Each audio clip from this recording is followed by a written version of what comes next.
Ahí a veces han mandado mensaje. Ya, no. Buenos días, doctor. Sí, buenos días, buenos días. A pesar Vamos a de que empezar. no estás mal, Churru. es que no es tan rápido, señor. O sea, no es que ya me dices sí y yo te digo ya, mañana ya empezamos. No es así, no es así. Tú me dices ya, entonces en 2 semanas te vuelvo a llamar, te enseñamos cómo es todo, la técnica. No es lo que estamos esperando, pues, que la doctora me muestre que me voy a llamar. Recién ha llamado en estos días. Ya está bien, hay que responderle a la doctora, porque estaba buscando a los pacientes que van a ingresar.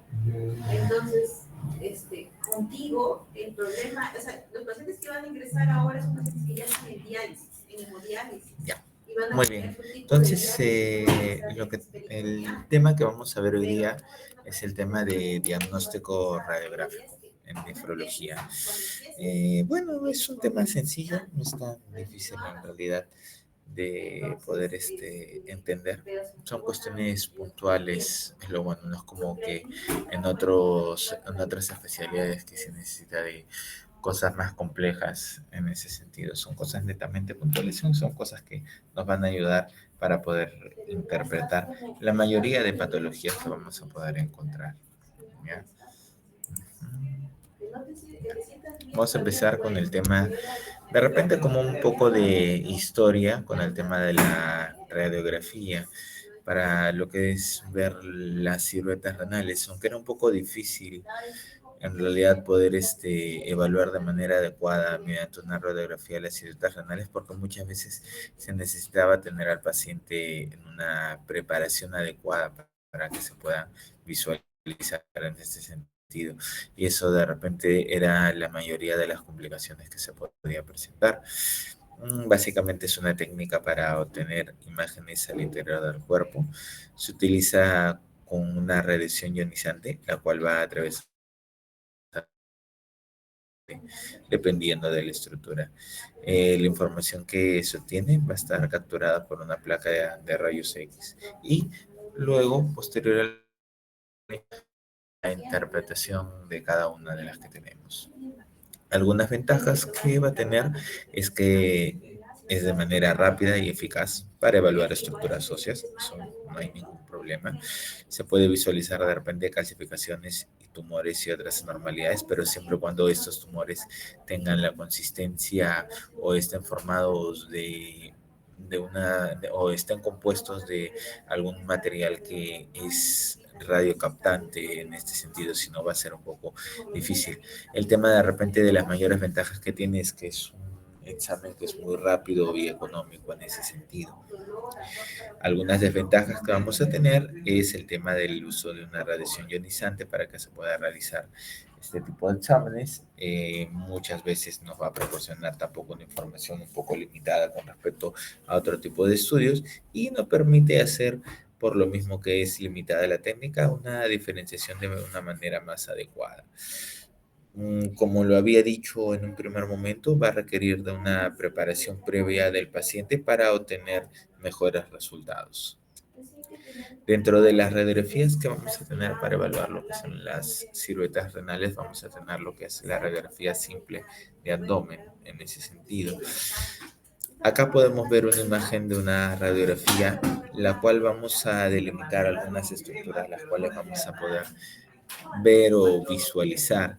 Es un poco difícil en esa radiografía de la izquierda porque obviamente que el paciente no está bien preparado y también va a depender de cómo sea tomada la placa en ese sentido, porque muchas veces puede ser muy penetrante o una radiación ionizante muy penetrante y se aprecia más las estructuras óseas que otro tipo de órganos sólidos en ese sentido. En la figura de la derecha podemos ver cómo se encuentra lo que es la parte en el color negro, lo que es la parte de la silueta del hígado, el reborde del hígado. En ese color azul podemos ver lo que son las dos siluetas renales. Obviamente que la parte del riñón derecho va a estar un poco más disminuida por el tema del hígado, 1 o 2 centímetros, y el riñón izquierdo sí va a estar normal. Al costado del riñón izquierdo, de un color medio rojo, guinda, vamos a encontrar el vaso, que es también otra estructura anatómica importante, y lo que es en líneas paralelas, lo que es la parte de la estructura o lo que son los músculos del psoas, que nos van a servir bastante como referencia anatómica para poder visualizar o para poder ver dónde se encuentra localizado los riñones. Otras estructuras es la columna, que está delimitada por esos cuadrados negritos, lo que es el marco colónico en ese sentido, que vamos a poderlo encontrar, pero obviamente para la preparación del paciente vamos a necesitar un marco colónico completamente limpio para poder visualizar algunas estructuras que vayamos a tratar de delimitar o a tratar de ver. Acá, por ejemplo, podemos ver en estas radiografías simples unos cálculos que se van a se van a poder visualizar. Obviamente hacemos con nuestro cuadro anterior la visualización de dónde se encuentran las estructuras adyacentes y vamos a poder delimitar de que sí hay una alta probabilidad de que se encuentren un cálculo o una litiasis a nivel renal o a nivel de otras estructuras renales que vamos a encontrar como los uréteres o vejiga por localización anatómica en ese sentido. Dentro del grupo de las radiografías vamos a tener algunas radiografías con características especiales. Obviamente, en la actualidad tenemos otra manera de poder visualizar. Doctor, disculpe, ¿está pasando ¿Sí? de diapositiva? Sí, claro, estoy pasando de diapositiva. ¿Cómo pero con la doctora? Ya, ahora sí se ve. Ya, Se había a quedado en la ver, primera diapositiva. ya. Ahí sí, pero me tiene que decir, pues, si no, como yo voy a saber. Parece que Ya, no doctor. dan atención. Bueno, en fin, dentro de las radiografías especiales que vamos a tener, bueno, vamos a tener acá algunas de estas ya no se utilizan en realidad o son de poco uso porque tenemos otro tipo de análisis diagnósticos para poder utilizarlos en ese sentido. Ya. Sí. Vamos a tener lo que es la orografía, por ejemplo, para poder observar el aparato urinario y se puede ver el parénquima renal y la vejiga. La pielografía para delinear lo que son los cálices renales. Vamos a tratar de ver en ese sentido también, pero son estudios los cuales ya no tienen mucho uso porque hemos tenido otro tipo de exámenes, los cuales van a poder reemplazar estos exámenes con una mayor nitidez y una mayor reconstrucción en ese sentido. Cistografía también para delinear la vejiga y uretrografía para también delinear la uretra en alguno de estos casos. Pero como les dije, actualmente existen otro tipo de exámenes o análisis en este caso. La urografía va a permitir evaluar la posición, tamaño y forma de los riñones. Nos va a permitir también ver lesiones del aparato urinario. Un ratito, entrégale sus análisis de laboratorio para que ya de una vez ya. Por eso no me gusta dar adicionales, menos para tomografía. Ahí está. Sí, pues. Pero no pedían exámenes de laboratorio, pero ya le entregarán en 10 meses su fecha de tomografía. Bueno, en la urografía vamos a evaluar lo que es la posición, tamaño y forma de los riñones. Vamos a poder evaluar lo que son las lesiones del aparato urinario, si hay litiasis o algunas anomalías. Hematuria, lo pongo entre paréntesis porque dentro de las indicaciones dice que se podía ver, pero es muy difícil de ver. Y TBC urinaria, para lo que era antiguamente esta urografía para poder ver, sí se podía ver porque íbamos a ver lo que son la alteración de lo que son los uréteres, que iban a formar unos uréteres tortuosos, arrosariados, en muchos casos, como lo describían los libros. Va a tener distintas fases, una fase nefrográfica, una fase pielo-ureteral y una fase vesical, conforme va a ir pasando el contraste y conforme vamos a ir evaluando. La fase nefrográfica va a durar de 1 a 3 minutos. ¿Qué PPT no está pasando? ¿Ah? La PPT no está pasando. Ah, su madre, Dios. Qué problema con su enlace, en serio. Ya. Ya, entonces ahí vamos a poder evaluar. Disculpe, Para la doctor, próxima no yo es creo en el problema del enlace, ya, por enlace. favor. Sí, para la Doctor, próxima es yo creo en el porque enlace. Ya, por favor. Doctor, No he es porque usted tenido está problemas. compartiendo solo la pestaña. Si comparte en pantalla completa, usted va a poder Le pasar las estoy diapositivas sin compartiendo problema. en pantalla completa. Así, pero bueno, para la próxima yo creo el enlace. Me va a ser más fácil porque Sí, para no doctor. tener estas dificultades. Ya, muy bien. Entonces, en la fase nefrográfica vamos a tener una duración de 1 a 3 minutos después de la administración del contraste. Bueno, se va a tratar de acumular el contraste dentro de los túbulos renales. Vamos a tratar de ver el tamaño y la posición de los riñones. Acá, por ejemplo, podemos ver la fase nefrográfica, donde podemos apreciar lo que es la fase de las estructuras a nivel de los riñones, donde, o sea, en los primeros minutos vamos a poder ver los cálices, vamos a poder ver la salida del uréter, así, y podemos evaluar si hay alguna lesión, alguna malformación a este nivel. Obviamente, después de que comienza a pasar este tiempo, después de tomar la placa, vamos a ver cómo se va diluyendo o va pasando el contraste por los distintos, ¿cómo se llama?, estructuras, por los uréteres y hasta terminar a la vejiga. Por ejemplo, acá podemos ver lo que es una estenosis ureteral también, así como algunos cálculos que se van a poder encontrar este nivel. Pero muchas veces estos exámenes va a depender o van a poder ser de repente muy operadores dependientes porque va a depender de la administración del contraste, va a depender de en qué momento se tome la placa, muchas dificultades en realidad. Y el hecho también de la calidad del contraste o de nuestro equipo de rayos X va a depender bastante con respecto a las imágenes que podamos obtener. Luego de ahí seguimos con la fase piel ureteral. Vamos a observar de ahí las pelvis, los uréteres también, y vamos a ver si es que, por ejemplo, va a permitir evaluar las estructuras de una manera adecuada. Como les había dicho, muchas veces va a depender de la cantidad del contraste que se administra del equipo de rayos X para poder tratar de evaluar estas estructuras. Acá igualito vamos a ver una fase piel ureteral de otra imagen donde se puede apreciar en el uréter derecho una estenosis a este nivel, la cual no termina de llegar o no termina de llenar la vejiga, como si puede pasar en lo que es la fase, en el uréter izquierdo. Desgraciadamente estas imágenes están un poco desfasadas y es un poco difícil tratar de encontrar una buena calidad de las imágenes, incluso en los libros de radiología de la que he sacado esta imagen, no se aprecia con mucha claridad en ese sentido, pero bueno, es parte de la historia de la medicina y de la historia de la radiografía.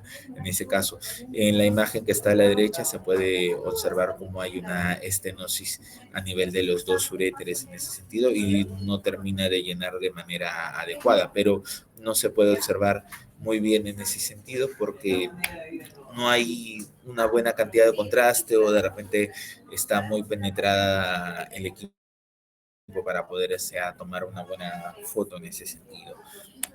De ahí por último tenemos lo que es la fase vesical, donde vamos a ver la vejiga y tenemos que también tener dentro de eso una placa postmiccional para ver si es que no se haya quedado no se haya quedado el contraste. Si se quedó el contraste, entonces esto me está diciendo de que hay una alteración a nivel de la vejiga, de que los músculos de la vejiga no pueden realizar la eliminación en ese sentido. Acá, por ejemplo, podemos tener cómo está la fase vesical y cómo está el llenado a nivel de la vejiga en los controles para poder ir viendo de que sí hay una adecuada captación de contraste a este nivel y ver si no hay alguna masa, alguna de repente estenosis o algo netamente llamativo a ese nivel. Por ejemplo, acá, por ejemplo, tenemos ya la urografía completa con la fase renal, la fase ureteral y la fase vesical, donde podemos ya evaluar si es que hay alguna alteración. Por ejemplo, en la primera imagen podemos ver una estenosis a nivel del uréter derecho. En la imagen del medio podemos ver que hay varias estenosis a varios niveles, con lo cual no permite captar un buen contraste a nivel de lo que es la parte de la vejiga. Y, por ejemplo, en la imagen de la derecha podemos ver de que hay múltiples cálculos a nivel de los dos riñones con pobre captación de contraste y con pobre eliminación del mismo también a nivel de la vejiga. De ahí lo que tenemos otro examen es la pielografía retrógrada. En la primera de los exámenes se va a administrar el contraste por vía endovenosa para poder agarrar y para poder hacer la evaluación de lo que son cada una de las estructuras a nivel de renal. La perografía retrógrada va a consistir en canular o hacer una talla a nivel ureteral y por ahí inyectar el contraste para poder evaluar las estructuras, pero a nivel retrógrado, o sea, desde la vejiga hasta la parte de arriba de los uréteres, hasta los riñones, para poder evaluar. Obviamente como si fuera una cistoscopía, pero ahí le vamos a administrar contraste para poder evaluar si alguna de las estructuras renales está alterada, ¿no? Básicamente va a tener las mismas fases, pero obviamente que la aplicación, o mejor dicho, el método por el cual vamos a realizar este examen va a ser diferente en ese sentido. Luego tenemos dentro de este mismo cuadro de la pilografía retrógrada otros cuadros donde vamos a poder realmente evaluar si están ciertas estructuras, por ejemplo, una cistografía en el cual vamos a poder evaluar netamente solo la vejiga, vamos a administrar contraste, pero la sonda solo va a ser a nivel de la vejiga. Obviamente que si queremos evaluar toda la estructura, vamos a tener que canalizar prácticamente desde la vejiga, los uréteres y la parte de arriba de los riñones en estos casos. Acá podemos ver cómo está una cistografía donde podemos apreciar una vejiga, o bueno, la vejiga que está captando el contraste. En la imagen de la derecha, un ratito, sí, ¿qué pasó?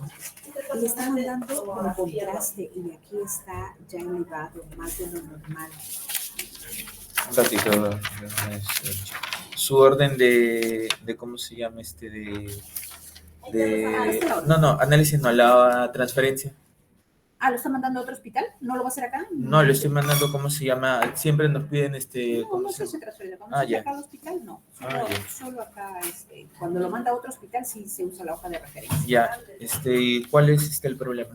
Que le está mandando con contraste. Y la por 0.01.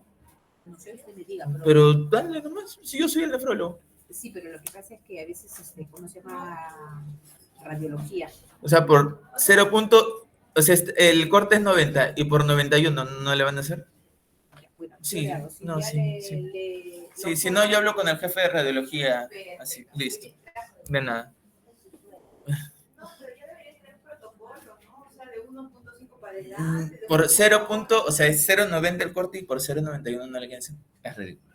Ya, no me voy a poner a discutir esas cosas. Bueno, continuando ¿cómo se llama? No, encima lo peor de todo es que hace 2 meses ya tiene una reunión para verlo de ese protocolo. Y yo le dije que es normal.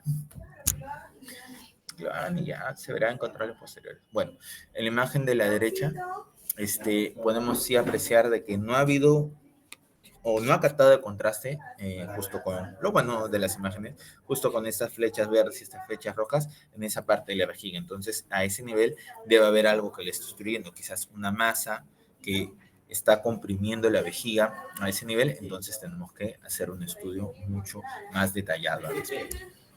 La ureterografía, igualito, pero solo vamos a captar nada más igualito, o sea, se va a administrar el contraste de manera retrograda nada más, pero solo a nivel del uréter nada más, o sea, una mínima captación de contraste, pero en esto vamos a ver si es que hay una alteración a este nivel, si hay una alteración de la función del detrusor o de los esfínteres. Acá igualito podemos ver de que, por ejemplo, en estas imágenes, en el de la primera hay una estrechez a ese nivel, o sea, hay una digamos de que la uretra no debería verse tan dilatada, pero al momento de administrar el contraste se ve que hay una uretra bastante dilatada con una estenosis hasta antes de lo que ingrese a la parte de lo que es la vejiga. Entonces, por lo tanto, puede haber de que el paciente agarre y dice, doctor, pero yo siento que orino y no orino como debe ser, o tengo retención, o siento que estoy lleno con la vejiga y no puede orinar en ese aspecto. Entonces, igualito, por ejemplo, acá tenemos en la imagen de la derecha también una lesión a nivel de pico, por así decirlo, en punta de lápiz, donde hay una estrechez muy marcada. Estos son los exámenes con radiaciones ionizantes en ese sentido. Obviamente que en la mayoría de casos ya no se utiliza ya son estudios ya un poco desfasados, pero lo pongo por el tema de la práctica o por así decirlo de historia de la medicina en ese sentido, debido a que en la actualidad contamos con otros estudios de imágenes los cuales son mucho mejores en ese sentido. Pero como hay una clase de ¿cómo se llama?, de tomografía y todo lo demás, nos va a ayudar después para poder ver eso, ¿ya? Muy bien. Otro de los estudios que también nosotros utilizamos bastante como radiodiagnóstico y creo que es el principal que nosotros vamos a ver es el tema del uso de la ecografía renal. Aquí está mi sello. Los dos, oh Dios mío. Bueno, ahora soy jefe también. Listo. Ya está. El sueldo no es el mismo. No tengo, es área, no servicio. Bueno, con respecto a lo que es la parte de la ecografía renal, es una prueba de imagen en el cual vamos a poder evaluar de manera más detallada el tamaño del riñón. Básicamente va a ayudar a esto y a la vez nos va a ayudar también para el tema de hacer procedimientos, que eso nos ayuda bastante. ¿Cuál es la ventaja en comparación a lo que es el estudio de rayos X con radiación ionizante? Que no va a utilizar radiación ionizante, ese es uno. Lo otro, el bajo costo, alta sensibilidad y la disponibilidad para utilizarlo en tiempo real. Eso es bastante que nos va a ayudar la ecografía renal. A pesar de todo esto, sigue siendo un examen muy operador dependiente, va a depender de muchas cosas, del operador, va a depender del traductor, así, y va a depender de la máquina con la cual, ¿cómo se llama?, vamos a poder utilizar el ecógrafo, porque existen distintas ¿cómo se llama?, máquinas para poder utilizar así, y distintas calidad de imágenes, que, bueno, de repente en la práctica, de repente con mi grupo de práctica el día lunes o bueno, esta semana que de repente queremos hacer una biopsia, vamos a poder verlo de manera más adecuada en este caso, ¿ya? Vamos a ver nuestras estructuras anatómicas de una manera más adecuada y lo que vamos a nosotros evaluar es el tema de las ecogenicidades. Obviamente, como hemos visto hoy día de repente en la práctica con mi grupo, vamos a ver el tema de las ecogenicidades. En lo que es la parte, por ejemplo, del riñón, vamos a tener dos situaciones: hipocogénico y hiperecogénico. Hipocogénico, color negro, hiperecogénico, color. ¿Por qué se diferencia este tipo de ecogenicidades? Porque en lo que es la parte del riñón o en lo que es la parte de la silueta renal, vamos a tener de que la parte de la corteza, que es la parte negra, no va a estar tan irrigada, mientras que lo que es la parte de lo que es la parte de la médula renal va a estar o de lo que es la parte de la zona medular, por así decirlo, está bien escrito, va a estar mayormente irrigado, va a estar de color blanco. Esto nos va a ayudar a poder hacer una buena diferenciación y obviamente que tiene que tener una buena diferenciación de estos dos colores, o sea, tiene que ser la parte hipocogénica negra y la parte hipercogénica bien blanca para decir que se trata de riñones en una situación normal en ese sentido, ¿ya? Para poderlo tener bastante en cuenta. Obviamente que hay otras cosas también anatómicas que tenemos que ver, como por ejemplo es el tema del tamaño, la diferenciación córtico-medular y obviamente evaluar otras situaciones como la posición, el Doppler o la vasculatura, el tema de no encontrar alguna malformación que vayamos a tener. Siempre eso hay que también tomarlo en cuenta. Incluso en algunos casos, cuando hagan cursos de lo que es, bueno, al que le guste, y ver el tema de intervencionismo, dentro del cuadro de intervencionismo se evalúa también el tema de los índices de resistencia, que son muy importantes, sobre todo para los pacientes con hipertensión. Acá nomás lo nombro porque no viene tanto al caso de repente marearlos con tantas cosas, simplemente con las necesidades básicas que ustedes de repente como alumnos o como internos vayan a necesitar en ese sentido. Vamos a ver ciertos puntos de referencia como la estructura renal. Hemos visto que, por ejemplo, el riñón derecho va a tener por encima la estructura del hígado, entonces es importante ver, en cambio en el riñón izquierdo no, así que el riñón derecho va a estar un poco más disminuido que ¿cómo se llama acá? El riñón izquierdo. La parte de la cortical para ver cómo está, por decir así, esta estructura, la parte de las ecogenicidades. En la parte de la delimitación corticomedular nos va a ayudar bastante porque esto nos va a decir ciertas características de que el riñón se encuentra normal, no se encuentra de repente en una fase aguda, en una fase crónica. Cuando tengamos un paciente en una fase crónica va a haber una disminución significativa del tamaño y esta diferenciación córtico-medular se va a ver alterada, se va a poner completamente blanco, o sea, completamente hiperecogénico en ese sentido, y ahí vamos a poder decir de que sí hay una alteración de la diferenciación córtico-medular y de que este riñón tiene signos de cronicidad en comparación o en su contraparte con lo que es las características agudas, que sí hay una buena delimitación córtico-medular, se ve la diferenciación en las ecogenicidades, pero en algunos casos los riñones están aumentados un poco de tamaño. Hay que recordar que el tamaño de la silueta renal va a variar conforme cada una de las personas, dependiendo mucho de lo que es la talla. Obviamente que, por ejemplo, yo que mido 1,80 m, si yo tengo un riñón de 9 centímetros, obviamente que va a tener, ¿cómo se llama? Unas características de que sea un riñón con una enfermedad renal crónica. Una manera práctica de medir es uno cierra su puño o cierra todos los dedos de la mano haciendo un puño y más o menos ese es el tamaño de lo que está estructurado el riñón en ese sentido. Así que es importante poderle delimitar. Por ejemplo, una persona que, por ejemplo, en el Perú la gran mayoría tiene una talla de 1,50 m, debería tener unos valores entre 10, 11 centímetros de largo, con un ancho entre 5 o 6 aproximadamente. Para los gringos el tamaño estándar es de 12 por 6, así, y lo trata de poner así. Y la diferenciación córtico-medular o lo que es la parte de la corteza sí tiene que estar mayor de 15 milímetros, o sea, mayor de 1,5 centímetros para decir de que sí está con una buena corteza, una buena diferenciación y de que no es un riñón con una característica normal. Obviamente, si se encuentran todos estos componentes alterados, disminuido de tamaño, alteración de la ecogenicidad, disminución del tamaño, estamos hablando de un riñón que sí está con características crónicas. Lo otro también es tratar de ver las imágenes sobreañadidas que podemos encontrar, como por ejemplo cálculos, quistes, lo otro que tenemos tumoraciones, agenesias, hipoplasias, en ese sentido, algunas otras malformaciones que podemos evidenciar o ver, como por ejemplo son los riñones en herradura, los riñones lobulados. Hay que decir que un riñón lobulado no siempre significa de que se encuentra con una disfunción, porque puede tener un buen tamaño, puede tener una buena función renal, puede no estar alterado por alguna alteración del sedimento urinario, simplemente su forma en esa persona es simplemente que se encuentra lobulado en ese sentido. ¿Ya? Muy bien.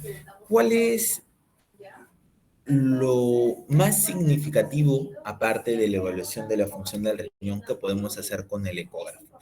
Es el hecho de que vamos a poder realizar ciertos procedimientos, como por ejemplo, que es uno de los más importantes, que es el tema de la biopsia renal. Muy bien. ¿Cómo vamos a evaluar nuestra estructura renal en ese sentido? El riñón es un órgano retroperitoneal para poder evaluarlo. En algunos casos prefieren colocar a los pacientes o, por ejemplo, boca arriba para poder evaluar, según la línea axilar media, poder evaluar esta parte del riñón por debajo de las costillas, así. Luego también lo suelen colocar en la parte delantera para poder también igualito en la línea axilar anterior poder evaluar estructuras renales. Se hace igualito en la zona contralateral. Pero, ¿qué es lo que pasa?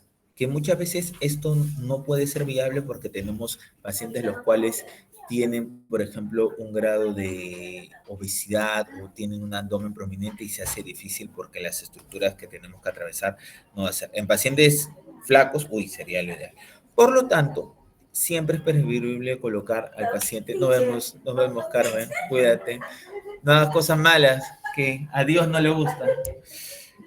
Solemos colocar a nuestros pacientes en decúbito ventral para poder evaluar las estructuras renales en la parte posterior. ¿Por qué? Porque es mucho más sencillo. Está prácticamente a 3, 4 centímetros nomás de lo que es la parte de la zona del riñón, debajo de lo que son las costillas, y podemos evaluar ahí las estructuras renales. Elena, muy bien. ¿Qué alteraciones podemos encontrar, por ejemplo? Anomalías de la forma, como duplicación del sistema colector, hipertrofia de la columna de Ventini, que algunas veces puede resultar normal, defecto de la unión córtico-medular, eso sí, lobulación también, que podría ser bien, joroba en dromedario, sí, no he encontrado yo mucho en realidad, pero lo describen, y pelvis extrarrenal, sí, también, eso podría ser. Pero de la duplicación del sistema colector, creo que dentro de las, ¿cómo se llama?, de las anomalías que se van a presentar es la más llamativa.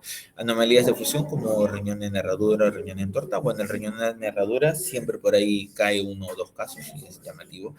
Anomalías del descenso como ectopia renal o malformación renal. Muchas veces los riñones no migran desde la cavidad peritoneal y dicen, oye, acá no está el otro riñón, y luego evalúan toda la zona abdominal y encuentran el riñón en otro lugar por fuera de lo que debería haber estado. Anomalías de número como agenesia renal, bilateral, nunca he encontrado, siempre solo he encontrado unilateral, pucha, una agenesia renal bilateral debe ser completamente catastrófico. O lo otro también es una hipoplasia renal, un riñón que no terminó de madurar y se quedó hipoplásico. Lo otro que vamos a ver en estas imágenes, por ejemplo, del Hospital Español del Ramón y Cajal, siempre es una muy buena referencia para varias especialidades. Vamos a ver nuestro riñón. En el lado izquierdo vamos a poder ver cómo está la silueta del reborde hepático y vamos a poder ahí ver nuestro riñón con una buena diferenciación córtico-medular. La parte oscura es la parte hipogénica y la parte clara, que es la parte de la médula, es donde hay una mayor irrigación de vasos. Entonces, estamos frente a un riñón con una buena diferenciación córtico-medular. Vamos a ver después cuánto es la medida exacta para poder ver y para poder evaluar, pero hasta el momento se ve un riñón con características normales. El riñón izquierdo, igualito, se va a ver un riñón con buenas características en ese sentido, con una buena diferenciación córtico-medular, la parte hipocogénica negra, la parte pericogénica también blanca. Va a depender mucho también de cómo sea nuestro traductor para poder ver. En su mayoría es un traductor convexo que vamos a utilizar para ver este tipo de estructuras, y también cómo va a ser nuestro movimiento de nuestro traductor, si va a ser longitudinal o va a ser transversal. Estos cortes de acá son cortes transversales en ese sentido, por eso se ven las estructuras de esta manera. Acá, por ejemplo, podemos ver también otro tipo de imágenes, las cuales vamos a poder encontrar también con aparentemente una buena diferenciación del riñón en ese sentido, igualito con su parénquima, con la parte cortical o con la parte de, ¿cómo se llama?, medular, sin mayores alteraciones. Y, por ejemplo, acá tenemos unas cuantas imágenes que vamos a poder encontrar, como por ejemplo una enfermedad quística medular, un poco raro, pero sí hay una alteración en la estructura del riñón. No se puede apreciar de una manera adecuada lo que es la parte de la médula, entonces sí hay una anomalía a nivel estructural. Entonces, dependiendo cómo está la función del riñón, pero si hay una alteración estructural, podemos hablar de algún grado de enfermedad renal crónica, como lo dice la definición. Igualito también un riñón el cual está aumentado de tamaño por encima de la media normal, y por lo cual deberíamos ver igualito si es que no presenta alguna alteración estructural mucho más abajo o alguna obstrucción a ese nivel, y también corroborarlo con pruebas funcionales renales para ver que no se trate de alguna alteración per se. Igualito, por ejemplo, acá tenemos unas imágenes interesantes en la parte de la izquierda, un quiste renal complejo con aparentemente lo que es un volumen de líquido a ese nivel, entre un volumen líquido con un volumen sólido, porque se aprecia al parecer una estructura con una imagen hipocogénica y con una imagen hiperecogénica. Probablemente sea algo más que solo un quiste renal en ese sentido. Y acá podemos apreciar unas imágenes muy interesantes de lo que es un riñón poliquístico. No sabemos si tiene, o sea, el paciente tenga enfermedad renal poliquística o una enfermedad poliquística en ese sentido, pero aparentemente sí tiene bastantes quistes a este nivel. Si se trata de más de 2 o 3 quistes en un solo riñón, sí está catalogado como una poliquistosis renal. Obviamente que se necesitan pruebas de función renal para ver cómo está este riñón, y también se necesitaría una tomografía de manera más específica para ver cómo está el tamaño de los quistes, cómo es el diámetro y cómo va a ser, cómo vamos a afrontar en ese sentido este tipo de patología, porque es un poco complejo porque no existe un tratamiento per se para lo que es la parte de la poliquistosis renal. Si por ahí logramos ver a algún paciente con poliquistosis renal, vamos a tratar de sacarle todo el jugo posible. Muy bien. Por último, también acá tenemos una estructura, lo que es un riñón en herradura, como ahí su mismo nombre lo dice, como si pareciera una U invertida en ese sentido. Sí, muy llamativo. Muchas veces se podría encontrar en algunos casos, en algunos pacientes, pero no es el común denominador. Muy bien. Eso sería entonces todo por el día de hoy. ¿Ya? Ya. ¿Dudas, preguntas? Hablen ahora, callen para siempre. No, no hay dudas, no hay preguntas. Bueno, entonces, si no hay dudas, nada, ya estaremos viéndonos el día lunes para la práctica y ya estamos hablando, ¿cómo se llama?, al respecto. ¿Ya? Cuídense y que tenga muy buena mañana. Y buen fin de semana. Nos vemos, gracias. Gracias, doctor. Hasta luego, doctor.